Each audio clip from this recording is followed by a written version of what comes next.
우리는 예수 믿는 성도들이지요. 그렇다면 우리가 믿는 예수님은 어떤 분이실까요? 생소한 질문 같습니다만 갑자기 누가 당신이 믿는 예수님이 누구냐라고 이렇게 물으면 대부분 이렇게 대답합니다.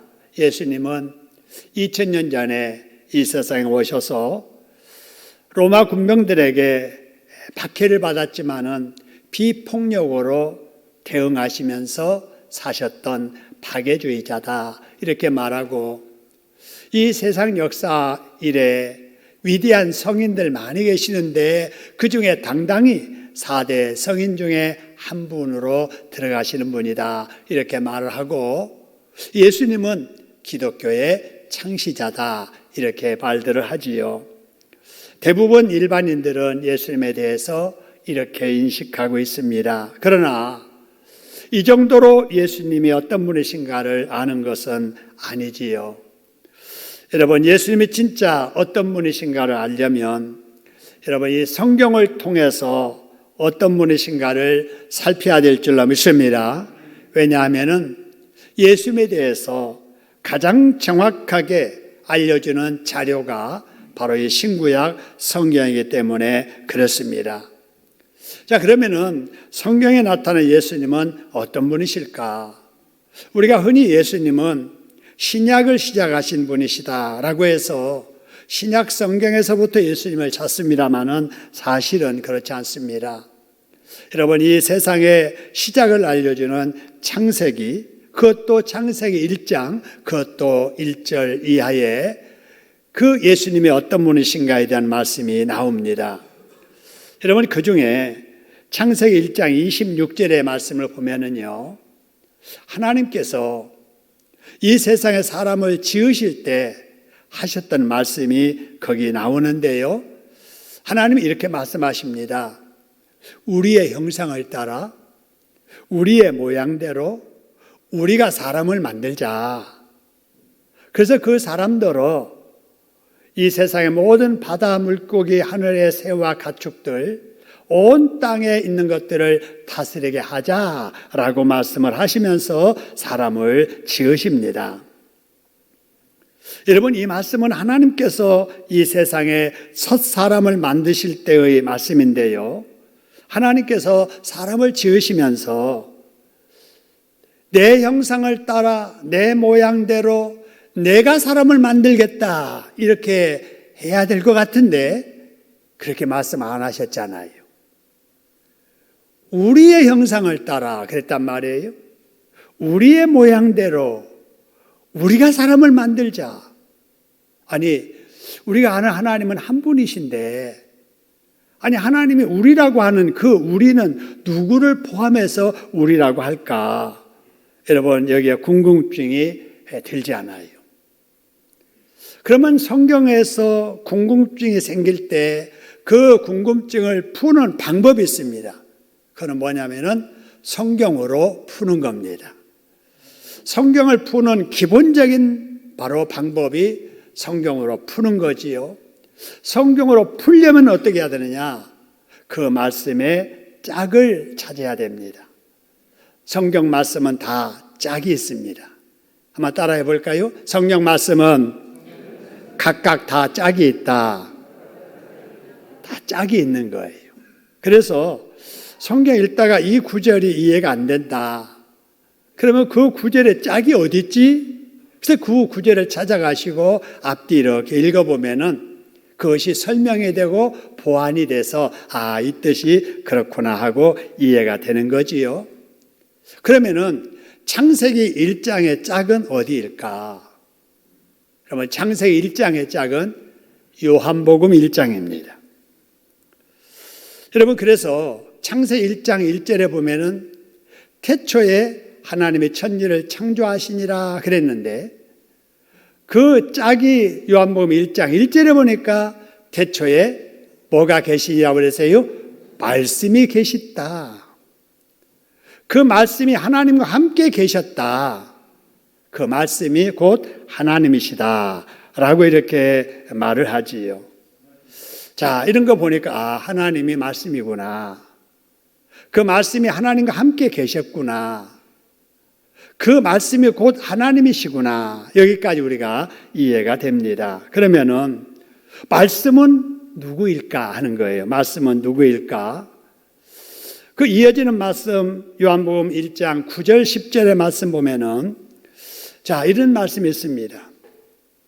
참 빛, 곧 세상에 와서 각 사람에게 비추는 빛이 있었나니 그가 세상에 계셨으며 세상은 그로 말미암아 지은 바 되었다 하는 거지요.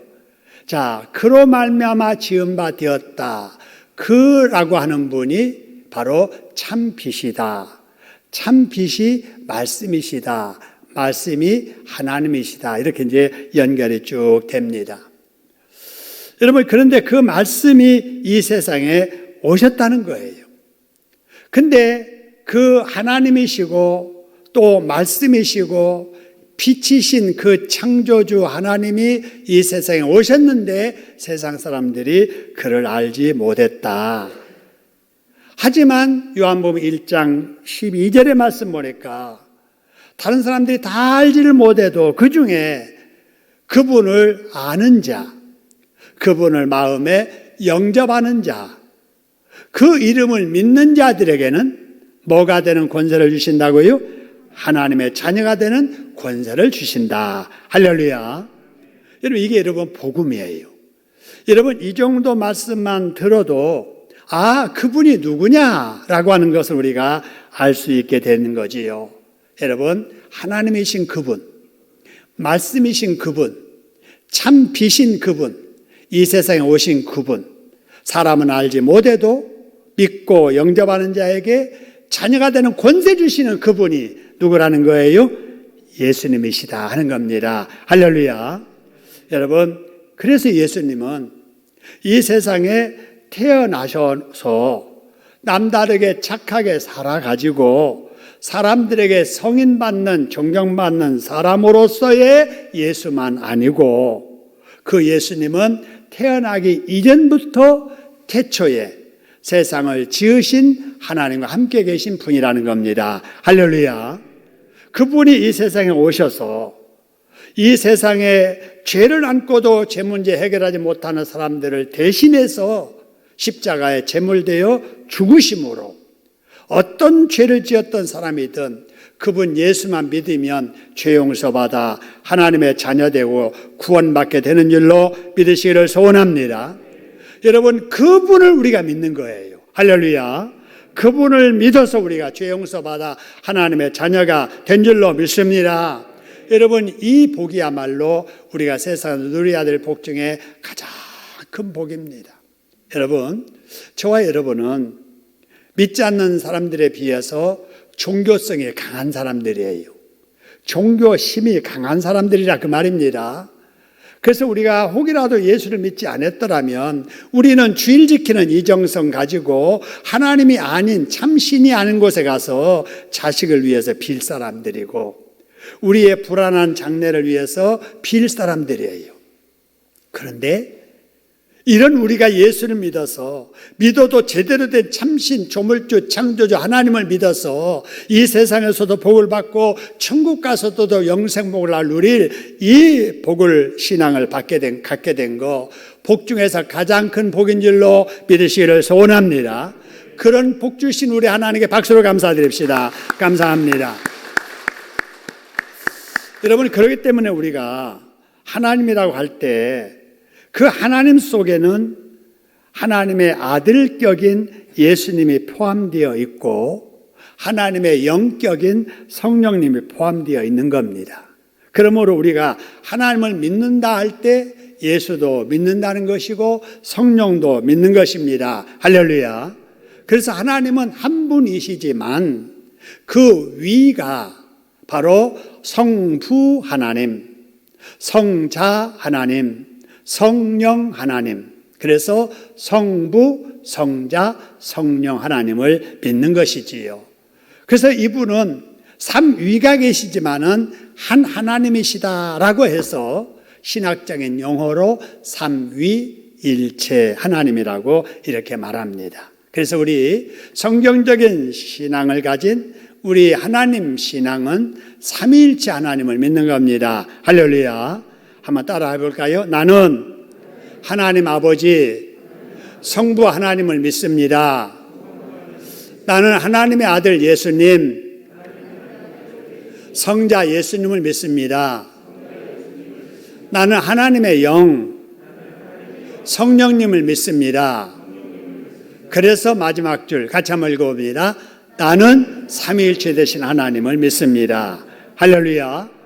그래서 여러분, 당신이 믿는 하나님이 누구시냐 믿는다면은 나는 창조주, 조물주 하나님 아버지를 믿고 우리의 죄를 용서하기 위해서 이 땅에 오셔서 십자가에 내 대신해서 죽으신 성자 예수님을 믿고 그 예수님 이 세상을 떠나 천국 가시면서 우리에게 보내주신 예수의 영 성령님을 믿습니다. 할렐루야. 이렇게 삼위일체 하나님을 우리가 말할 수 있어야 됩니다. 여러분, 이제 본문으로 돌아오지요. 그런데 본문의 배경이 되는 이 시대에는 하나님이신 예수님께서 이 세상에 오셔서 저 이스라엘 땅에 계셨을 때의 일입니다. 이때 예수님이 이렇게 삼위일체 하나님이다라고 하는 것을 아는 사람들은 거의 없었습니다. 그러나 예수님께서 이제 공사역을 시작하시면서 말씀을 전하시고 사람들에게 기적을 베푸실 때 사람들이 깜짝 놀라게 됩니다. 어떻게 저분에게서 저런 진리의 심오한 말씀이 나올까? 아니, 어떻게 사람이 할 수 없는 이런 일들을 예수님이 하실까라고 해서 소문이 나자 그 소문 듣고 많은 사람들이 몰려들기 시작을 합니다. 대부분 문제 많은 사람들이지요. 귀신 들린 사람, 몸에 질병을 안고 고통당하는 사람, 삶의 기본적인 문제를 해결하지 못해서 배고픈 사람, 그리고 죄의 문제, 이런 문제들을 안고 고민하던 사람들이 예수님의 소문을 듣고 모여들게 됩니다. 그래서 모여든 사람들마다 거의가 다 예수님을 통해서 안고 있어 문제를 이제 해결받고 운명이 바꿔지게 되지요. 그런데 예수님을 찾아갔는데도 불구하고 예수님을 만났는데도 불구하고 안고 있던 문제 해결도 못 받고 오히려 예수님에게 책망만 받았던 사람들이 있었습니다. 그 사람이 누군가? 오늘 본문에 등장하는 바리새인들과 서기관들입니다. 다른 곳에서는 사두개인들까지 포함되는데 어쨌든 이 사람들은 여러분 불신자가 아니었어요. 하나님을 믿지 않는 불신자였기 때문에 하나님이신 예수님에게 책망받은 것이 아니라는 거예요. 이들은 하나님을 나름대로 잘 믿는다는 사람들입니다. 그 당시에 하나님의 말씀인 율법을 누구보다도 잘 아는 사람들, 잘 지키는 사람들이라고 자부했던 사람들이었습니다.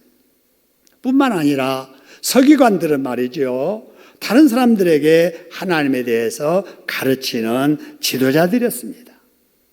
여러분, 이런 자들이 하나님이신 예수님 만났으면 당연히 잘하고 있다, 잘했다, 칭찬받아야 될 터인데 여러분, 이들이 책망을 받았다는 사실입니다. 여러분, 왜 그랬을까? 이걸 아는 것이 대단히 중요합니다. 왜 대단히 중요하냐면요, 우리도 이 시대에 예수 믿는다고 하고 있잖아요. 하나님 믿는다고 하고 있잖아요. 잘 믿는다고 하고 있잖아요. 우리 믿는 예수를 당신도 믿으라고 전도하고 있잖아요. 그런데 정작 예수님 앞에 섰을 때 예수님께서 잘하고 있다, 잘한다 라고 말씀하실까라는 거예요. 여러분, 바리새인들, 서기관들 나름대로 잘 믿는 사람들, 그리고 다른 사람들에게 하나님에 대해서 가르치는 사람들이었는데도 책망을 받았다고 할 때 혹시 나도 예수님이 책망하실 사람이 아닌가? 여러분, 이런 생각을 해봐야 됩니다. 여러분, 이 말씀을 통해서 새로운 은혜를 받으시고 지혜를 얻으셔서 여러분, 믿어도 칭찬 듣게 믿는 저와 여러분 되기를 주님의 이름으로 축원합니다. 여러분, 그러면 바리새인들, 서기관들은 어찌하여 예수님께 책망을 받았을까? 그 이유가 오늘 본문 1절에 나와 있는데요. 여러분 1절 한번 보세요. 자, 여러분 여기 1절의 말씀을 보면은 그들이 예수님께 왔습니다. 예수님께 찾아왔습니다. 여러분 우리도 지금 예수님 만나러 이 자리에 모인 거예요. 그랬으면은 예수님께 칭찬을 받아야 될 터인데 바리새인들 서기관들 예수님께는 왔는데 예수님께는 책망을 받았다. 왜 그럴까 하는 거예요. 거기 말씀 보니까 예수를 뭐하여 표적 보이기를 청하니 그래서요 시험했다는 거예요. 시험했다. 예수님을 시험했다라고 하는 것은 아는가 한번 테스트 해봐야지. 또 할 수 있나 한번 내가 한번 하라고 해봐야지.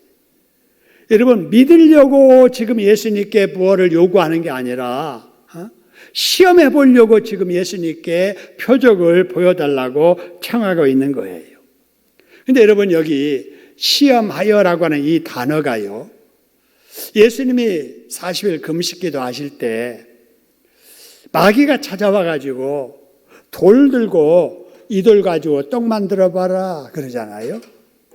저기 올라가서 뛰어내려 봐라 그러잖아요. 절만해라 천하의 모든 것을 주겠다 하잖아요. 이때 시험했다라고 하는 이 시험이라는 말과 바리새인들과 서기관들이 예수님께 시험했다는 시험이 똑같은 말이에요. 바로 이것 때문에 바리새인의 서기관들이 하나님을 잘 믿는다고 했지만 책망받았다라고 하는 것입니다. 여러분 이때까지 예수님께서 사람들에게 표적 안 보여준 게 아니잖아요. 우리 지금 여기 마태복음 말씀만 이렇게 쭉 봐도 그동안에 예수님께서 떡 5개 물고기 2마리로 5,000명을 먹이고도 12바구니를 거두는 오병이어의 표적을 보여주셨잖아요. 그 다음에 또 떡 7개와 물고기 2마리로 4,000명을 먹이고도 7광주리를 거두게 하셨던 칠병이어의 표적 보여주셨잖아요. 소경의 눈을 떠서 보게 해주셨고 안진병이 일으켜서 걷게 해주셨고 기머거리 귀를 열으셔서 듣게 해주셨던 이 하나님 여러 가지 표적을 이미 보여주셨습니다. 그럼에도 불구하고 바리새인들 서기관들은 그것으로 예수님을 믿지 못하겠다는 거예요. 하늘의 표적을 좀 보여달라는 거예요. 그래서 뭐 하려고 합니까? 바로 약점 잡아내서 뒤짐 잡아가지고 고소 고발하려고 그런 요구를 했던 것이지요. 동기가 불순했습니다. 마음을 아시는 주님께서 그들의 불순한 마음을 보시고 그들에게 뭐라고 말씀을 하셨느냐? 악하고 음란한 세대라고 책망을 하시게 됩니다. 여러분 이런 걸 통해서 우리가 깨달아야 될 것이 있습니다. 우리가 예수님을 어떻게 보느냐라고 하는 거예요. 여러분 예수님을 우리는 시험의 대상으로 보면 안 됩니다. 예수님을 믿음의 대상으로 봐야 됩니다. 할렐루야. 우리 영상의 자막 같이 한번 읽어볼까요? 예수님은 우리가 시험할 대상이 아니라 믿어야 할 믿음의 대상이다. 할렐루야. 여러분 예수님을 시험하려고 하지 마세요. 예수님을 믿는 저와 여러분 되기를 주님의 이름으로 축원합니다. 그럼 하늘로부터 표적을 보여달라고 하는 그 사람들에게 예수님께서 뭐라고 하시는지 2절 3절 여러분 보시기 바랍니다. 여러분 여기 말씀 보니까 너희가 저녁에 하늘이 붉으면 내일 날이 좋겠다 이걸 알고 아침에 하늘이 붉고 흐리면 오늘 날이 굳겠다라고 천기는 분별할 줄 알면서 어찌하여 이 시대의 표적은 분별할 줄 모르느냐라는 말씀이지요. 무슨 말씀입니까? 너희는 어찌하여 세상 물정에 대해서는 밝다고 하면서 영적으로 하나님에 대해서는 무식하느냐 그 말입니다. 여러분 이 말씀을 이 시대에 우리에게 주시는 말씀으로 들어야 돼요. 너는 어떻게 세상 물정은 그렇게 밝게 알면서 하나님에 대해서는 성경에 대해서는 그렇게 무식하느냐라는 이 말씀입니다. 여러분, 요즘 사람들 보면은 참 똑똑하다 이렇게 생각이 됩니다. 가방이 길이가 가방끈이 길든 짧든, 여러분 이것은 취업할 때 남에게 이력서 쓸 때나 한 칸 쓰느냐, 두 칸, 세 칸 쓰느냐, 여러분 이게 차이가 있을 뿐이지 학교 졸업하고 나서 20, 30년 살다 보면은 다 똑같습니다. 그래서 요즘 사람들을 보면은 다 박사들이에요. 노래들을 얼마나 잘하는지, 우리 한국 사람들 다 가수입니다. 노래 박사들. 여러분, 건강 박사들. 뭐에 좋고 뭐에 좋고 뭐가 좋고 뭐가 좋고, 어떤 의사가 전문가고 어디를 가야 되고, 여러분 다 건강 박사들. 여러분 요리 박사들, 경제 박사들, 정치 박사들입니다. 요즘 사람들 세상 일에 대해서 그렇게 밝을 수가 없어요. 참 박사들이 많습니다. 그렇다면 영적인 면에서도 그럴까요? 하나님을 아는 일에도 그럴까요? 그렇지 않다는 게 주님의 말씀입니다. 바리새인들, 서기관들처럼 성경적으로 나름 아는 것이 많은 것 같고 세상적인 면에서 밝은 것 같아 보이지만 영적인 면에서 어두운 사람들이 너무 많다는 거예요. 여러분, 저와 여러분은 어떤지 한번 이 말씀 속에 대비쳐 보시기 바랍니다. 여러분, 우리가 세상적으로 밝아야지요. 그래야 많은 정보 가지고 바른 판단하며 남을 지도하며 살 수 있는 거 좋습니다. 근데 영적으로도 그래야 되는데 영적으로 무지하면 안 되잖아요. 하나님에 대해서 무지하면 안 되잖아요. 성경에 대해서 성경을 믿는 자는 사람들이 무지하면 안 되잖아요. 그래서 우리가 어찌해야 되는가? 우리는 늘 성경에 대해서 더 알려고 노력해야 될 줄로 믿습니다. 하나님 음성을 더 들으려고 애쓰고 하나님의 마음을 이해하려고 애쓰고 하나님의 뜻을 알려고 애써야 됩니다. 할렐루야. 여러분, 이것이 심령의 가난한 자의 마음이에요. 그죠? 아니, 내가 신앙생활 한 지 50년이야. 성경 쪼가면 내가 다 알아. 저 본문 수없이 들었어. 내가 한번 20번, 30번은 설교 저 말씀 들었을걸? 기도 많이 했지. 봉사 많이 했어. 여러분, 신앙은 결코 과거 경력, 이력 자랑하는 게 아닙니다. 과거에 어찌했든지 지금의 모습이 중요합니다. 주님 앞에 여러분, 우리의 신실한 모습, 다 사모하는 모습, 진실한 모습으로 신앙생활 하시다가 책망 아닌 칭찬 듣는 저와 여러분 되기를 주님의 이름으로 축원합니다. 여러분, 그런데 그 당시 사람들은 그러지 못했다는 거예요. 그래서 예수님께서 4절에서 말씀하시기를 뭐라고 말씀하십니까? 이 악하고 음란한 세대라고 책망하셨습니다. 여러분, 우리 이 시대가 어떤 시대인가요? 여러분, 우리 이 서울 장관이 어떤 모습인가요? 어쩌면 우리 주님께서 오셔서 이 시대를 평가하시면서 이 악하고 음란한 세대라고 하지 않으실까 하는 겁니다. 특별히 여기서 악한 것은 이해하겠는데 음란하다는 것이 무엇인가? 여러분, 우리 서울 시내 성적인 타락하는 정도가 어느 정도 심한가 우리들은 잘 모를 것입니다. 그런데 여러분, 세계적으로 서울 하면은 떠오르는 이미지가 있습니다. BTS, 한류, 그거 말고도 혹시라도 음란한 도시라고 떠오르면은 안 되겠지요. 하나님께서 왜 그 당시를 음란한 시대라고 했을까?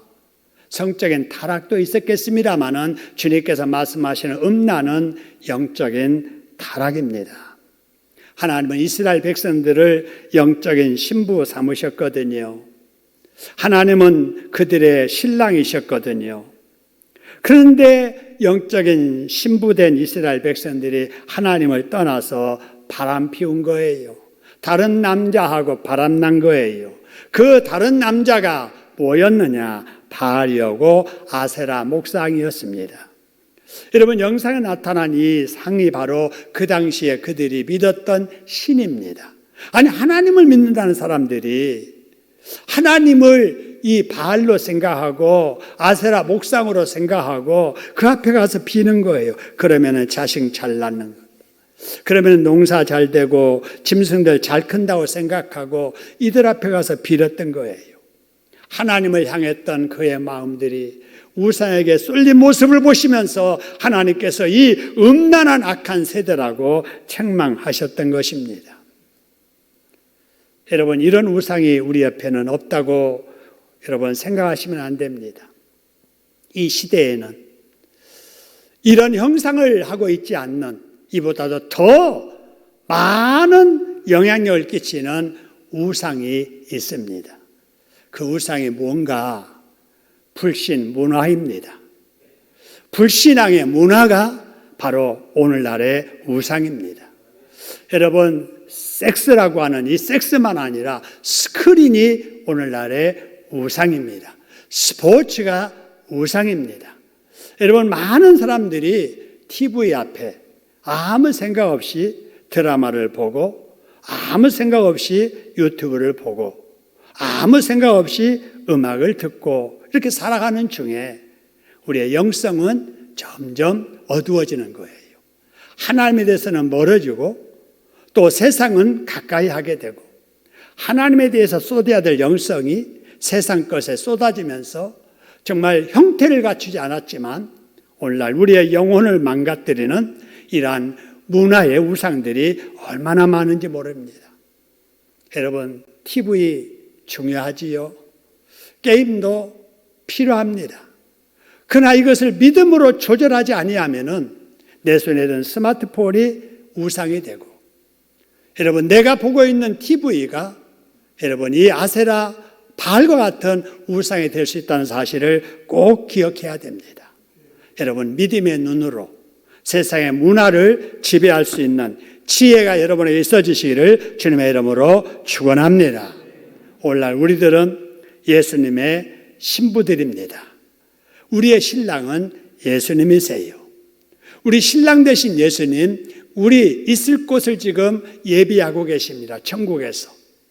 우리야 살 신혼방을 준비하고 계시고 그거 마치면은 여러분 천군천사 대동하고 공중에 임하셔서 지상에 있었던 신부된 우리 예수 믿는 성도들을 공중으로 들리셔서 공중에서 혼인잔치가 여러분 일어나게 될 줄로 믿으시기를 소원합니다. 그래서 우리들은 늘 영적 신부된 입장에서 신랑 맞을 혼인 준비해야 돼요. 그 잔치에 입고 갈 옷 단장하고 우리의 행실을 정결하게 하고 날마다 회개하면서 우리의 흠과 허물을 다 털어내고 여러분, 우리가 날마다 우리 신랑 되신 예수님 언제 오실지 모르니까 기도의 등불 들고 기다려야 됩니다. 기도의 등불 속에 기름 떨어지면 안 되니까 성령의 기름 빵빵하게 넣고 기다려야 됩니다. 할렐루야. 여러분, 그러다가 우리 찬송가 가사 180장의 말씀처럼 하나님의 나팔 소리, 천지 진동할 때 예수 영광 중에 구름 타시고 천사들과 함께 이 세상에 올 때 구원받은 성도들을 이름 하나하나 부르면서 모으실 겁니다. 그때 나팔 불 때 나의 이름, 나팔 불 때 나의 이름, 나팔 불 때 나의 이름, 부를 때에 잔치 참여하겠네. 할렐루야.